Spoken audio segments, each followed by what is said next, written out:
Hey guys, welcome to Managers Mindset Podcast. The objective of this podcast is to interview successful management professionals and understand from them what kind of actions and behaviors they've exhibited to become more successful. Hi, my name is Gopinath Vijay Kumar and I am the host for the day. And today we have a special guest who is a close friend of mine as well, and he has been mentoring me for some time, and now he has almost have around 2 decades of an experience and into capacity management and talent retention, and also of late is into robotics and technology. So let's welcome our guest for the day, Hari Kumar Munikrishnan. Hi Hari, how do you really feel? Hi Gopi, thanks for inviting. Really excited. This is my first podcast session. So nice to see you. All right, Hari, just wanted to, having said this as an objective, right? What I wanted to do is I wanted to really understand, because I've seen you from the past that you started your career from your, from the junior level, and you have reached up, almost to a senior leadership level in terms of in your career. Now, what I wanted to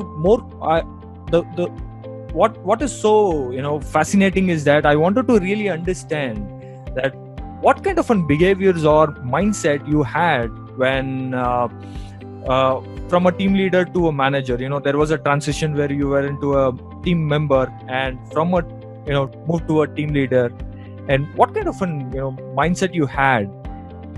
So that's one thing I wanted to really understand. Yeah, so I'll talk about two transitions. One is from user to a team leader level, and from team leader to a manager level. The first one, user to a team leader level. This phase, actually, if you see, this is a phase where you'll be less challenged. All you have to do is the task that has been assigned to you, and you have to perform it on a day-to-day basis. And this is an important phase where you have to recognize those opportunities that are coming your way. Right? Mm-hmm. The opportunities could be as simple as waiting late hours to respond to a customer on an important update, or it could be developing a macro that will help your process. Okay. So these opportunities, if you fail to understand or fail to recognize those opportunities, you may continue to do what you're doing throughout the year or throughout years, I would say. So when you start recognizing these opportunities and doing something about it, right? Forget about the outcome. Management will start recognizing or start seeing you that, oh, this person is doing something, trying to help the process, right? That's when they will put you through certain projects, right? Beyond your day-to-day activities. So that is very, very important as a user, because as I said, the challenge is much lesser. You're not pressurized by the management to deliver something, but it's all up to you. You have to put pressure on yourself to do something, right? That is very, very important phase where you will go through, and once you get some success, that's when you will feel very confident, do anything. Any area, whether it is a macro or supporting your customer or helping your team members, it could be anything. But definitely those initiatives will be recognized by the management. That's when they will test you with some projects, whether you can take up, right? And if you deliver, or most of the time they see what approach you take, right? That's when they see the maturity in you, and that's when you transition into a team leader role. So primarily you have taken opportunities, meaning hunting for certain opportunities and picking it up quickly and executing it, right? Okay. Yeah, keep your eyes open when there are, you see, you should be lucky enough to see the inefficiencies in your process, right? That is very important. Right. The moment you see those things, it should strike your mind that you can do something about it. You can improve those process. It could be anything. It could be a simple Excel formula, or bringing in a macro. Not necessarily you have to know the macro, right? You can always approach the person or tell your ideas to your team leader or your manager. That's when they see you are different from others, right? You have to differentiate yourself from others. Right. That's when you will be recognized. This is the transition about user to a team leader. Right? So during that stage, did you get did you approach somebody for some kind of a mentoring, or seeking advice in terms of executing? Because what I really see currently is that there are certain people who wanted to really take certain initiative or find out opportunities and uh, execute those opportunities, but they lack guidance, right? Sometimes there are people who can do it by themselves, and but certain people really lack guidance in terms of approaching those opportunities, and right. So did you get some guidance around it, or how did you handle that? Definitely. I did get a lot of guidance from my seniors, right? See, the advantage I had was my academics was into IT, and I was into shipping and logistics domain, right? So all I took help is understanding the business from the seniors. Mm. In what scenario, what has to happen, right? Mm. These things have to rightly go into your mind, and you should know the process very well, Mm. right? And if you know the process, you will have the ability to identify the waste in the process, Mm. right? So that's when you identify those inefficiencies in the process, Mm. you will improve the process steps, and that will help the overall business, right? Mm. So that is very, very important to identify a mentor or somebody to guide Right. you in the process. Yeah, because I still remember that we've been working on a couple of projects together, and that I still remember that I've been calling you in late night and saying that this is not working and all of that stuff. Right? Still, I that's the finding out mentor is a key for getting things moving, or meaning making some progress. So, what about the stage of from a team leader to a manager? So, Yeah. So team leader to manager, this I would say one of the toughest phase, I would say, okay. because primarily you will have two deliverables that you have to meet. One is service delivery, ensuring that all your tasks that are assigned, received for the day, that are completed, and also keep your team motivated. Right. These are two important aspects which people will consistently measure you as a team leader, right? And if you are doing this consistently, and there will be a point where you feel confident about your role, right? People are approachable, people are approaching you for all the issues and taking your guidance, and also you are meeting your service deliverables consistently. That's when you really have to start thinking, okay, now is the time for me to move into the next role. So to move into the next role, definitely you have to do some investment on your self-development. It could be anything, right? It could be your communication, or it could be technical aspects which is related to your domain, specific to your domain, right? But without this, I'm sure you cannot move into the next role. Okay. Right? So there is a phase where you need to identify you are confident about the two tasks which I mentioned, right? And that's when you will start spending more time on these areas, right? Especially on your self development. I remember one of my manager which I used to work with, you used to tell me like you should spend at least 10% of your income on your self development, right? So that is going to help you a lot, right? Okay. So to become a manager, it is I would not say it is tough, but you have to take a lot of actions at a personal level, to mentally groom yourself, see a bigger picture, right? And keep a constant engagement with your manager, and ask him what it takes to become a manager, right? Okay. So it could be very, very specific to your area where you're working, right? So it could be some domain. It needs a lot of technical skills to learn to become a manager, because people will always look up to manager for some guidance, right? Or some areas where it could be more of soft skills, where people look up to you only for guidance, mentorship, right? Talking to customers, stakeholder management, these areas. But either of them, it is mandatory that you have to develop these skills. Without these skills, it is not going to be useful or helpful for you to move into the next role as a manager. So which means that only the technical skills alone is not going to help, even because you need to do conflict management, you need to solve problems, you need to manage your team and all of that, right? That's what I keep on telling people who are really aspiring for team leaders or even become a manager. I keep on telling them that at least minimum you need to have these three skills. One is your technical skill, second one is your conceptualization skill, and third one is your people skills, right? All put together, you become a package, or else you'll become an SME if you only focus on technical aspect. But yes, technical is the base, right? So as you rightly said. But what is one thing I really liked about the whole conversation, right, is that um, the invest at least 10%, right, of your income in learning is one of the, it's like I really feel that that's very important principle that everybody needs to implement, probably in at least in this pandemic situation, right? I strongly believe that if anybody is going to go for any of the interviews, right, one of the questions people are going to really ask is that what skill you acquired during this lockdown, right? Because people are actually posting a lot of certification and all of that. So it's not only about pandemic, it's about the mindset where investing time and energy to learn, right? From that aspect, because I've seen you in terms of investing a lot of time and effort in acquiring certain skill sets of, like, I'm sure that you're an agile certified PMO as well, right? And now you've been into robotics, right? So how do you really manage that, your time in terms of acquiring all of the skills? Yeah, so this what I would call it as a challenge, right? This is one of the major challenge people might face with, right? Primarily, they have there are tasks what you're supposed to do, and there are tasks what you want to do, right? Right.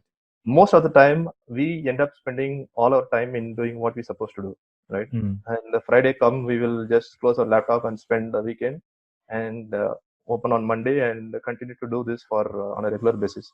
But for everyone, every individual has this aspirational or exploratory projects in running in their mind, right? Most of the time, it is die down within themselves, right? So they have to write these things somewhere, and it should not allow them to sleep, that this thing I need to do something, right? So that's when I used to tell people, right, you have to spend less time on what you're supposed to do so that you have sufficient time on what you want to do, right? Whether it could be aspirational or projects, or it could be, at the end of the day, it could be failure also. But the what would be recognized is the attempt, right? The attempt what you make.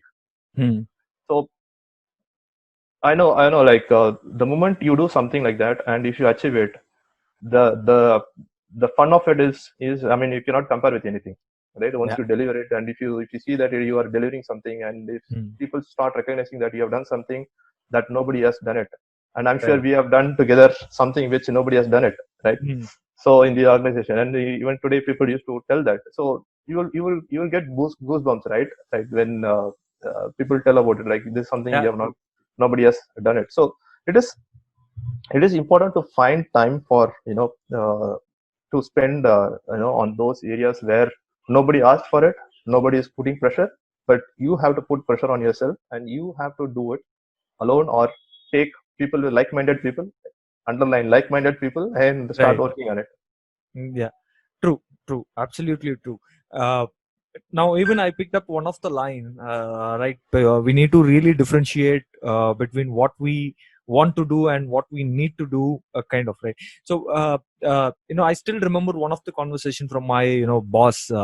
He says that, what, one of the biggest mistakes or probably a deficiency you have. So I'm saying it as a deficiency, probably, saying that you do a great job in what you actually like, but no, it is not necessary that the task which you are doing is actually linked to the organization goals. So, right, you might be doing great job on that, but it's not needed at the moment, right? So similarly, even certification and all of that also, spending time on what is needed is really important. Now from that aspect, Hari, what I would like to also ask is, what kind of what was the biggest challenge you have faced during this entire journey, right? Probably one of the difficult challenges, or which comes top of your mind, would be the most challenging, or because probably an emotional moment, or how did you what is that, and how did you go through about it? Okay, challenges, and I'll keep the emotional part aside, and I'll talk about the challenges, right? So challenges comes in multiple ways, actually. during this entire phase, right?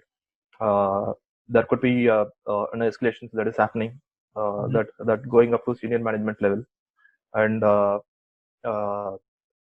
there could be an issue with the user who's unhappy with his manager or a team leader.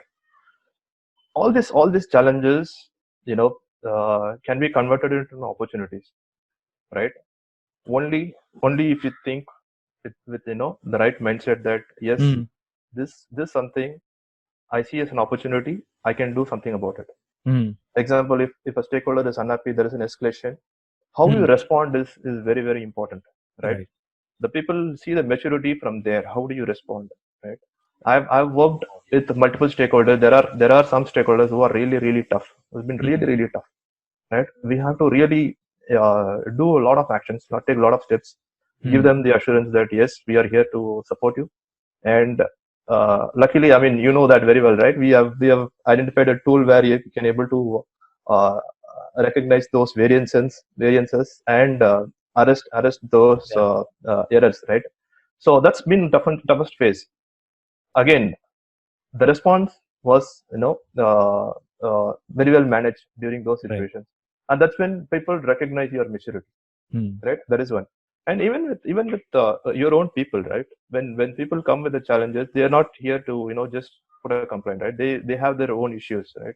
So all they need is your time. Listen to them and understand what you can do within the organization framework, and do as much as possible with the help of your management, right?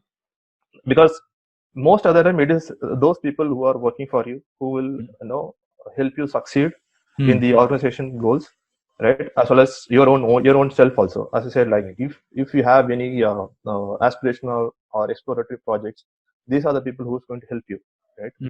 So it is important that you need to take care of them. So these are some of the challenges I've seen. But in today's scenario, uh, I would call the today's people mindset, right? The biggest challenge they face is the smartphones, right? It's up to them, right? Whether they want to play PUBG or read SBR magazine, it is up to them. But somebody has to tell them that what is important. Right? So good thing about in today's youngsters is they have this entrepreneurship mindset, which is good for us, right? Which is good for us, right? They have a lot of best of the ideas. What they lack is a guidance and experience. That's when you rightly pointed out that a mentor is very, very important for these people to go.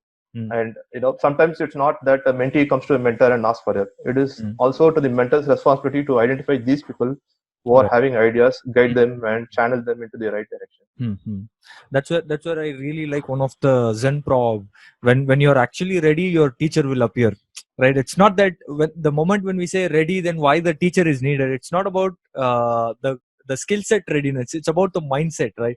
When you have the right mindset, then probably you'll be able to really find a mentor who can guide you, teach you. But what's fascinating when you actually explaining the challenges, the fascinating part is that people actually see maturity in responding to your customer needs and emails, right? That is definitely true. But most of the times people really miss that point, right? So when stakeholders or even your bosses ask, what they say is, if they find it challenging and the email changes or even the communication goes slightly harsh, or even they started beating around the bush and all of that. So real maturity is actually measured in terms of looking at the bigger picture, and how well we are actually articulating and communicating the message all around, right? So that's one thing I actually picked it from your throughout all these decades, right? So now, having said this, Hari, now we know for a fact that the technology is actually acquiring the whole the ITES industry, right? In terms of your robotics have come in now, and data science is pitching in completely, and also now visualization as as one of the, it has become a domain in itself, right? Visualization as, Tableau, ClickView, and all of that, right? So having said this, now as a new managers or an aspiring managers, right? So how to cope up with all of this change, right? Because with suddenly I cannot become a technical Greek as well, and also I cannot become so technical, in terms of going in depth, but somehow I need to manage it. But how will to manage it? Because I know for a fact that you've been into this from a service delivery, and touching upon agile and robotics, Tableau, all of this. I'm sure that you would have gone through this entire change process, right? So tell me something about that. I'll tell you, a decade before, what happens is like Mm-hmm. managers has to wait for these reports. There Mm-hmm. will be some SMEs in the organization. The entire organization is dependent on that one SME Yeah, who true, will true. spend this night to prepare the report and send it to the manager. And it is at the cost of that individual, right? So whatever mistakes he fails to apply, or he does a mistake on the report, so it will be passed on to the senior management as well, right? Right. So things have changed off late, right? Mm-hmm. Not off late. It's been there. I would call it more than 5 years now, where people wants to see data and the trends immediately, Mm-hmm. right? Monday morning reports are there are something called as Monday morning reports, Mm-hmm. where they want to see what has happened over the week, and what are Ah. the trends we are seeing. Are we seeing any of trends, or any variances in our run chart, right? And identify those exceptions and question, right? But all this they want to know immediately. Hey, why things have changed now is like this is helping the decision making process, right? Mm-hmm. Today, if you are able to take a decision fast, right, you are able to respond quickly Mm-hmm. to the situation, right? It could be anything, right? It could be winning a tender from a customer, Mm-hmm. or it could be avoiding biggest catastrophe that is going to happen, right? It could be anything, but they want to know in advance. So Right. the these technologies, whether it's a Tableau or a Power BI, whatever, all these are helping us to automate certain things, quickly. So you Right. don't have that one SME who is sitting all night to do this report. You have to True. All you have to do is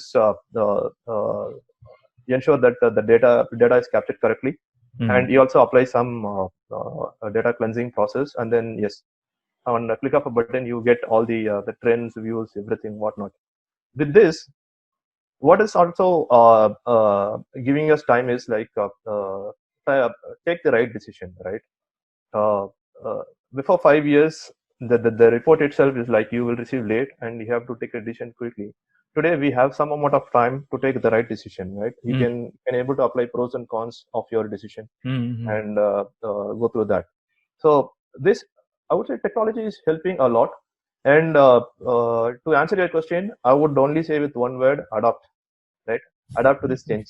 If you're not adapting, and if you are still in the old style, I can tell you that your decisions are late, and Mm-hmm. you're not going to win a customer contract or whatever. Mm-hmm.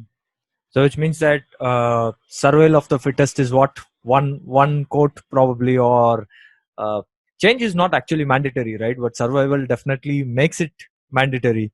So having said this, yes, of course, it's going to be tougher part.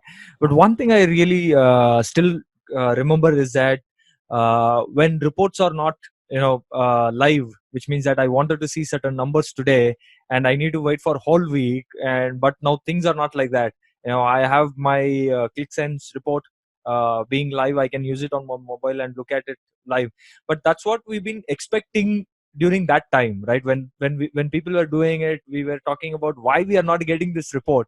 But now the things have been changed, and but we are not able to cope up with that change, because the change is, it's very faster and quicker, right? So that's one thing. Yeah. So if I am as a manager, right, I would tell my technical team that I will get a report. I should get Mm, a report, say Monday morning, 11 o'clock. right, or 10 o'clock, right? Whether you use a Tableau or ClickSense or Power BI, it doesn't matter, right? Everything has their own advantages, disadvantages. And disadvantages, right? Right. But the thing is, like, you need to see data much earlier, see the trends, right, so that you can take informed decisions. So the key message is that still I remember from my mentor saying that zero surprises. I mean, no surprises at all, right? You need to, if there is going to be a disaster, I need to know it today, right? So so that I can plan it well. So all of this the technology, whatever we are talking about, is actually helping us in terms of understanding that, right? So now, Hari, having said all of this, right, so one of the challenges as an aspiring managers, right, feel is that how to handle their peers, right, when if it is going to be a matrix organization, right, which means that there can be accountability which is tagged for a project where you will have another peer to do, right? They're supposed to deliver something, and probably you would be in a situation to manage them, right? So that's very difficult, difficult to really handle. And I know for a fact that you've been into that situation for some time. So I'm so curious about, what was challenging there, and what kind of, probably certain soft skills in terms of tools or certain management tools you would have used so that that challenge was, diluted, Yeah. So before going to management tools, when you know you're put into this project, right, you have to get absolute clarity from your management what they want to achieve through this, right? And you have to tell the same thing to your peers as well, right? Not necessarily they are reporting to you, from your own team. There could be some other team. It could be your peers also. Sometimes they expect to get the work done from your peers as well, right? So you have to be absolutely clear on what management wants to do, right? There is no hidden agenda. There is no personal agenda on this. Whatever they say, you have to come out and tell that. But before you come out and tell, you have to clarify all those questions that are coming up from your own team or a peers team or some other department, right? I've worked certain projects beyond the departments also. So once you start talking about it, right, that's when a lot of the questions come up, right? There also, even if you're not able to answer certain questions, right, you have to respect that, and you have to make a note of it, and you have to go back to the person or to the group with the clarifications. What are the doubts or clarifications has been raised when you do the introduction or level setting meeting, right? So that is very important. Some of the management tools is like you have to set up your the SIPOC or a communication matrix, what should happen, and escalation matrix, and who would be your first contact point for this department. Even if 10 people from that department is working, I would approach only this person, so that that person is empowered, right? That person will feel empowered, like I need to collect. So it's beyond the tag and beyond the title. It is like the responsibility. Most of the time people feel energetic when they are given responsibility, right? So not necessarily it should come as a promotion, or it should come as a title. You have been promoted as a manager. Most of the time, if you tell them that these are the 10 people, and I want you to work with them, understand what it is, and report on a regular basis on the updates, they feel energetic and motivated. Sometimes some people are not motivated enough. They have these doubts like, why should I do work beyond my regular activity? That's when you have to explain them why we are doing this, and how this project will help them, right? Because most of the time every individual will come with the question, what is in it for me, right? How will I benefit from this project, right? So you should be able to tell them the end vision. At the end of the project, you will have experience on these areas, right? And if you can able to convince your management, you can also satisfy them, saying that this person has worked on this project successfully, and this is the recognition of it. So you should be able to see that end result of it and start telling them. And you have to go back to your management also and tell them that this is the end result I want to achieve, so that people feel recognized for working on those areas. So it is I would not call it as a challenge, right? It is really fun, actually, if you see, to talk to someone who is not at all in your matrix, right? In your line of reporting, Right. to talk to them and work on a project. I worked with people outside outside the center as well, right? Uh, Most of the time, it is. I would say the challenge was finding time, is because everybody Right. is busy with their own area. But as I said, if you can able to explain them what we are going to achieve through this, Mm-hmm. and the end vision of at the end Mm-hmm. of the project what we will achieve, 99.9% people accept it. Right, right. So primarily the challenge for the peer group would be the time, right? So you're going to take their productive time, and and probably they might not get a credit, or they are not going to get recognized as such. So that can be one thing. So that's where you were talking about that. Show them what is the end result, right? How are we going to get benefit out of it? So that's one thing. So now, having said this, Nori, the last, or probably the one more question I really have in mind is that, having said this, you're part of a talent retention as a role, right? So nowadays, when you look at the attrition percentages, right, across various uh, even industries, or various verticals, or even domain, right, the attrition percentages are not stable enough, right? When we were 5 years back, at least we can say that 7%, 10%, 11%, at least it was more of a stable number. We can actually now it's so fluctuating enough in across industries, right? 18%, 19%, 25, and even some of the cases were 40, right? So now is it something to do with millennials, or is it something to do with the companies, or how to handle this, and what is going on, is what I mean. See, definitely the face of the market has definitely changed with a lot of opportunities that are coming up, Mm-hmm. right? Today, a person, a fresher, come out of college, Mm. uh, joining a company, he don't have a vision of staying there for a minimum of 3 years or 5 years, right? Mm-hmm. Uh, uh, Unfortunately, the what criteria they are applying today is what paycheck they get at the end of the Mm. month, right? Mm. And a lot of decisions are made based on that. So yeah, sometimes it is necessary also, but to the as an organization, what we should do is we should try to standardize the process as much as possible. Mm-hmm. So even if your organization is facing a lot of attritions, right, Mm-hmm. the learning curve should be as low as possible, as simple as possible, so that anybody can come in and start doing the process. This is one Right. of the action that company should take. They Mm. should avoid the variances in the process and the experts in the process. People sitting Mm. at one corner of the bay saying that he's the expert, he knows everything. Go and ask him. So Right. those kind of approach should stop immediately.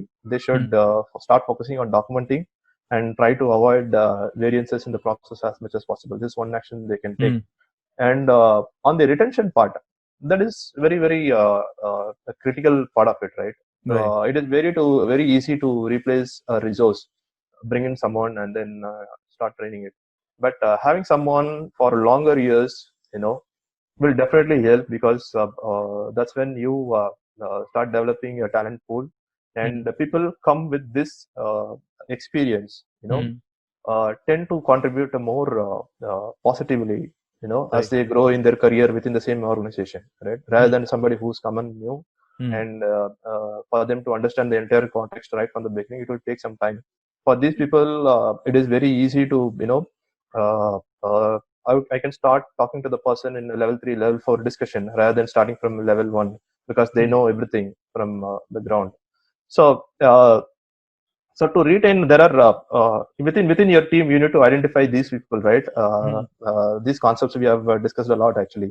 You categorize people in a attitude and a performance matrix, Yeah. right? True. True. You have stars in a team who are good at performance and who are good at And attitude, right? yeah. And people with good attitude but could not able to perform, these are all strugglers actually. they Right. they need some guidance, they need some training, so you need to identify them. So you need to put them through some training. There are some people who are very good in performance, but their attitude are very less, or very not right, or very poor. These are the people who are lost their opportunity in a promotion, or not getting promotion for a while, and missing some areas. So these people needs a different treatment. You need to identify these people who are not responding to any initiatives, but if you see their performance generally very good. So these people needs different treatment. But there are people who are detached, right? You can easily identify them. They will not talk to anyone. They will not. The performance is not that great. Their attitude is also not that good, right? They avoid important team meetings.